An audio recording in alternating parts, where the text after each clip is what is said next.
Cet exercice-ci demande à partir du graphique de trouver l'expression de la fonction sinusoïdale dessinée à partir des transformations qu'elle a subies, mais donc nous on va identifier les paramètres visibles sur le dessin et on devra en déduire l'amplitude, la période, le décalage réel, c'est-à-dire delta t, le déphasage et la fréquence. Donc allons-y. Oui, par exemple, la position d'équilibre nous est donnée par la position milieu entre le plus haut et le plus bas point du sinus. Donc la hauteur la plus haute est ici, la plus basse est ici, au milieu on est là. Le B vaut 0. Donc quand je vais écrire l'expression A sinus oméga t plus phi plus B, le B vaut déjà 0. Alors, je continue. La période, c'est la distance qu'il y a entre deux points successifs et équivalents dans deux vagues successives. Donc ici, on voit que la période, elle est un peu plus grande que 3. Eh bien, tu peux considérer dans ce cas-là que la période vaut pi. Pi, rappelle-toi, c'est 3, 14, 16 et des poussières.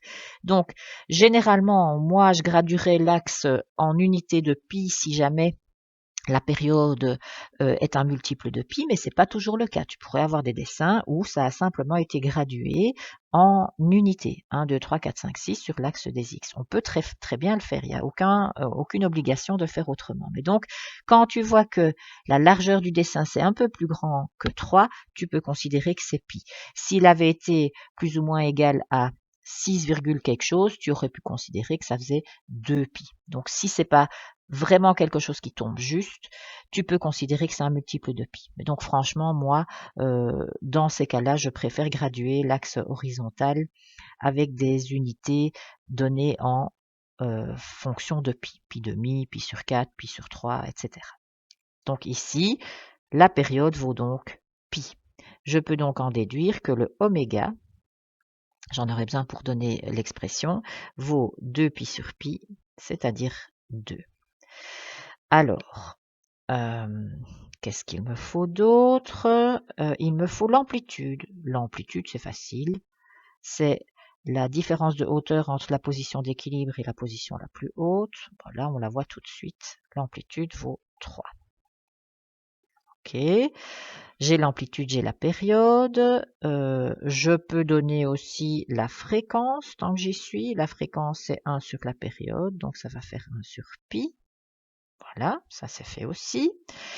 Et je peux aussi maintenant donner la valeur du décalage réel et du déphasage. Le décalage réel, c'est la différence de hauteur, de position horizontale entre le point au milieu de la montée et l'axe des Y. Bah, ici, on voit que le point au milieu de la montée, il est pile sur l'axe Y. Delta t vaut donc 0 et phi qui vaut oméga fois delta t sera donc égal à oméga fois 0, c'est-à-dire 0.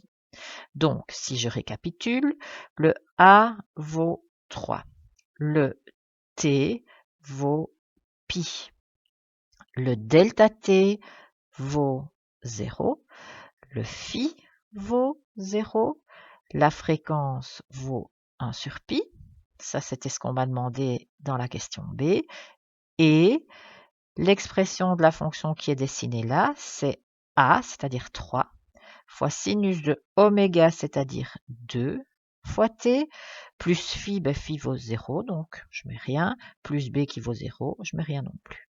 Donc voilà les deux réponses aux questions qui étaient posées. Alors ce graphe-ci, il est plus facile, je trouve. Donc on a que la position d'équilibre se trouve au niveau de l'axe des x, puisque la position la plus haute et la plus basse sont 1 et moins 1. Donc au milieu de ça, ça fait bien 0. L'amplitude vaut clairement 1. On n'a que la période. Je vais prendre 2 points équivalents sur des vagues successives. Je vois que la période vaut 1. C'est clair aussi. Donc oméga vaut 2 pi sur 1, c'est-à-dire 2 pi, et f vaut 1 sur 1, 1 sur la période, hein, donc ça fait 1.